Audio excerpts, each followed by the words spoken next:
نحمده ونصلي على رسوله الكريم اما بعد فاعوذ بالله السميع العليم من الشيطان الرجيم من همزه ونفخه ونفثه بسم الله الرحمن الرحيم يا ايها الذين آمنوا اطيعوا الله واطيعوا الرسول ولا تبطلوا اعمالكم، اے ایمان والو اللہ کی اطاعت کرو اور اس کے رسول کی اطاعت کرو اور اپنے اعمال کو باطل نہ کرو۔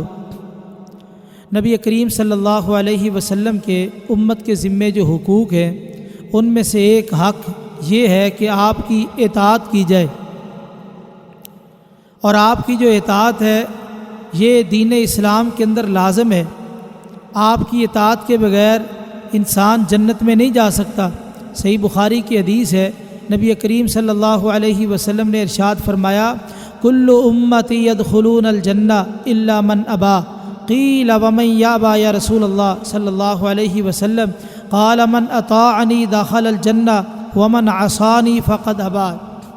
آپ نے فرمایا کہ میری ساری امت جنت میں جائے گی مگر جس نے جنت میں جانے سے انکار کر دیا۔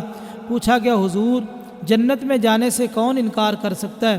فرمایا جس نے میری اطاعت کی وہ جنت میں داخل ہو گیا، اور جس نے میری نافرمانی کی اس نے جنت میں داخل ہونے سے انکار کر دیا۔ ثابت ہوا آپ کی اطاعت جنت میں داخلے کا ذریعہ ہے، اس لیے نبی کریم صلی اللہ علیہ وسلم کی اطاعت کرنی چاہیے۔ اور اسی طرح آپ کی اطاعت اللہ تعالیٰ کی اطاعت ہے۔ قرآن مجید میں اللہ تعالیٰ فرماتے ہیں من یطع الرسول فقد اطاع اللہ، جس آدمی نے رسول اللہ صلی اللہ علیہ وسلم کی اطاعت کی حقیقت میں اس نے اللہ کی اطاعت کی ہے، کیونکہ اللہ تعالیٰ نے آپ کو مبعوث فرمایا ہے، دین دے کے شریعت دے کے بھیجا ہے۔ تو جو آدمی اللہ تعالیٰ کے اس قاصد اور اس پیغمبر اور اس رسول کی اطاعت کرے تو حقیقت میں وہ اللہ کی اطاعت کر رہا ہے۔ اور اسی طرح قرآن مجید میں اللہ تعالیٰ فرماتے ہیں وَإِن تُطِيعُوهُ تَهْتَدُوا، اگر تم اس رسول کی اطاعت کرو گے تو ہدایت پاؤ گے، اگر رسول کی اطاعت نہیں کرو گے تم ہدایت نہیں پا سکتے۔ یعنی اطاعت یہ ضروری ہے ہدایت حاصل کرنے کے لیے، اور جو آدمی ہدایت کا متلاشی ہے، جو جنت کا متلاشی ہے، اسے چاہیے کہ وہ نبی کریم صلی اللہ علیہ وسلم کی اطاعت کرے۔ اور اسی طرح اللہ تعالیٰ قرآن مجید میں ارشاد فرماتے ہیں وَأَقِيمُوا الصَّلَاةَ وَآتُوا الزَّكَاةَ وَأَطِيعُوا الرَّسُولَ لَعَلَّكُمْ تُرْحَمُونَ، نماز قائم کرو، زکوٰۃ ادا کرو اور رسول کی اطاعت کرو تاکہ تم پہ رحمت کی جائے۔ تو یہاں نماز اور زکوٰۃ کا ذکر کرنے کے بعد تیسری چیز جو ذکر کی وہ رسول اللہ صلی اللہ علیہ وسلم کی اطاعت ہے، آپ کی بات کو ماننا ہے۔ نماز کیسے پڑھنی ہے؟ آپ کی اطاعت میں۔ زکوٰۃ کیسے دینی ہے؟ آپ کی اطاعت میں۔ شریعت کا ہر عمل نبی کریم صلی اللہ علیہ وسلم کی اطاعت میں ہو۔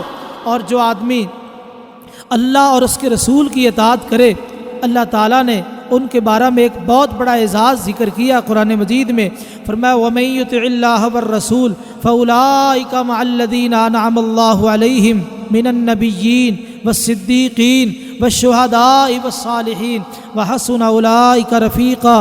جو آدمی اللہ اور اس کے رسول کی اطاعت کرے تو یہ بندہ قیامت والے دن ان لوگوں کے ساتھ ہوگا جن پر اللہ نے انعام کیا ہے، انبیاء کا گروہ، صدیقین کا گروہ، شہداء اور صالحین کا گروہ۔ یہ چار گروہ جو کامیاب گروہ ہے، منعم علیہ، جن پر اللہ تعالیٰ کا انعام ہوا، یہ چار گروہ، ان کے ساتھ وہ بندہ ہوگا جو اللہ کا اطاعت گزار اور رسول اللہ صلی اللہ علیہ وسلم کا اطاعت گزار ہے۔ اس لیے ہمیں بھی اللہ اور اس کے رسول کی اطاعت کرنی چاہیے۔ رسول کی اطاعت کے بغیر کوئی چارہ کار نہیں ہے۔ اور اس یاد رکھیے جو عمل رسول کی اطاعت کے بغیر ہوگا وہ عمل باطل ہے۔ اللہ تعالیٰ قرآن مجید میں ارشاد فرماتے ہیں یا ایھا الذین آمنوا اطیعوا اللہ واطیعوا الرسول ولا تبطلوا اعمالکم، اے ایمان والو اللہ کی اطاعت کرو اور رسول اللہ صلی اللہ علیہ وسلم کی اطاعت کرو اور اپنے اعمال کو باطل نہ کرو۔ اس سے یہ معنی سمجھ آ رہا ہے اللہ اور اس کے رسول کی اطاعت کرو گے ہدایت پا جاؤ گے، نجات پا جاؤ گے، کامیابی حاصل کر لو گے۔ اگر اللہ اور اس کے رسول کی اطاعت نہیں کرو گے تو تمہارے اعمال باطل ہو جائیں گے، ردی اور بیکار ہو جائیں گے، اور یہ ترازو کے اندر بے وزن ہوں گے۔ اور بے وقت ہوں گے، اور ان اعمال کا کوئی اعتبار نہیں ہوگا، باطل چیز کا اعتبار نہیں ہوتا، صحیح چیز وہی ہے جو اللہ اور اس کے رسول کی اطاعت میں ہو، اسی کا وزن ہوگا اور اسی کا فائدہ ہوگا۔ اس پر مزید بھی دلائل ہو سکتے ہیں، لیکن ہم اختصار کے ساتھ آپ کے سامنے ان مسائل کو رکھ رہے ہیں کہ یہ امت پر نبی کریم صلی اللہ علیہ وسلم کے جو حقوق ہیں ان میں سے دوسرا حق کہ آپ کی اطاعت کی جائے، آپ کی بات مانی جائے، جو آپ نے فرمایا اس کو مان لیا جائے۔ اللہ سے دعا ہے کہ اللہ تعالی ہمیں نبی کریم صلی اللہ علیہ وسلم کا مطیع اور فرما بردار بنائے۔